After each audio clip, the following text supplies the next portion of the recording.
2 more weeks to fucking correct the ship? 2 more? Play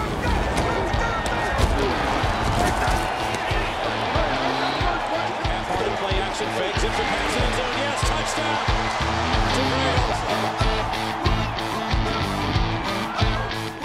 Hi, and welcome to Genos Picks. Hey, after a 2-2 week in which I lost both AFC games, I'm not just 50% on the week, I'm about to be 50% off. See what I did? When I pay up on my bet with porn star / NFL aficionado / Patriots uber fan Taylor Stevens, who will be sending me a Patriots bikini top to wear during an upcoming In Hot Water podcast. In any case, given my terrible start, even a 2-2 week didn't hurt my overall record, which at 44, 45, and 5 remains 49% on the season. And this week, with just 2 games, we will be picking some game totals to give you 4 picks, and we'll toss that in. By the way, I can't wait to get that top from Taylor, because by the time I get it home, that's going to be totaled too. I'm going to jerk off into it repeatedly. What? Let's get to the picks.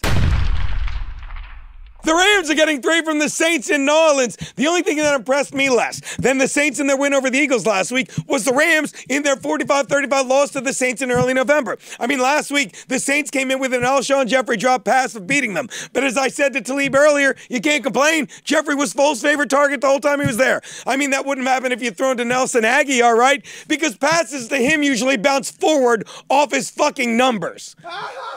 Thank you for laughing at our joke. The difference is the Saints are the same team as they were last week. The Rams seem like a better team than they were 3 months ago, as they've added C.J. Anderson at running back with his fresh legs that will not only spell explosive Todd Gurley, but will also spell trouble. That's a pun.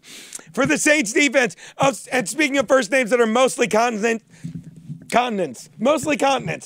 It'll work because this guy's the fucking size of a continent. Because Ndamukong Suh. Well, let's try the joke. Speaking of names that are mostly consonants, there's been an Ndamukong Suh sighting. See, his name is a lot of. These fucking tribal natives, they can't fucking spell an English name. You know what Ndamukong means in English? Steve. Did you know that? It means Steve. But when you put a bone in your nose, it comes out Ndamukong. Try it later.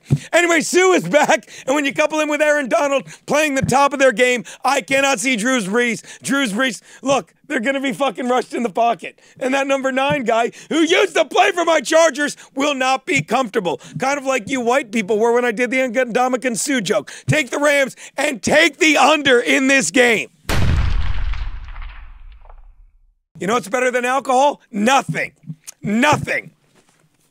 That tastes a little bit like Alter One. The Chiefs are giving 3 to the Pats in Kansas City.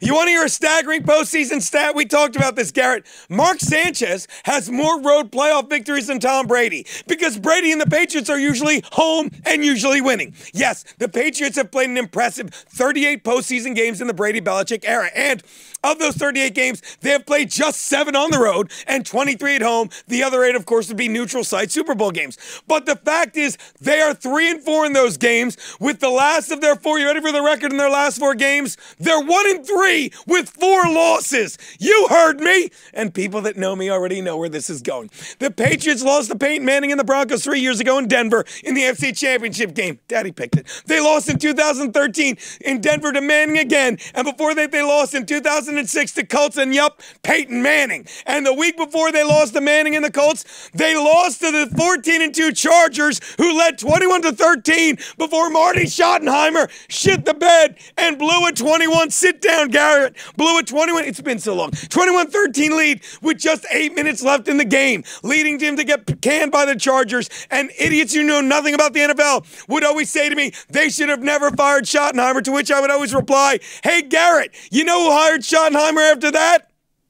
Who? Nobody hired him because he can't win in the postseason. Unlike you idiots who are focusing on his 14 wins that season, you're neglecting the fact that he had a 278, thanks to the Stacker, postseason winning percentage. I shouldn't badmouth Marty Schottenheimer because he was diagnosed with Alzheimer's in 2017. Wow, you'd think they would have caught it sooner, like in 2006 when he forgot he had LaDainian Tomlinson to hand the ball off to. Andy Reid, you think he's going to make the same coaching mistake Schottenheimer did? Forget it. I love the Chiefs in this. And as for the total, this one of 55.5 for now. Expect that to drop. Unlike the predicted temperature in KC, which on Monday was going to be record cold, as the forecast called for an Arctic blast, which sounds like what I paid a hooker for once when I was headlining Anchorage. Yeah, well, in a matter of 2 days, that has been downgraded to a DQ Frosty. Why? Because weathermen crave attention and desperately use snow to do it. Hey, I think we found Artie Lang's next job. Yeah,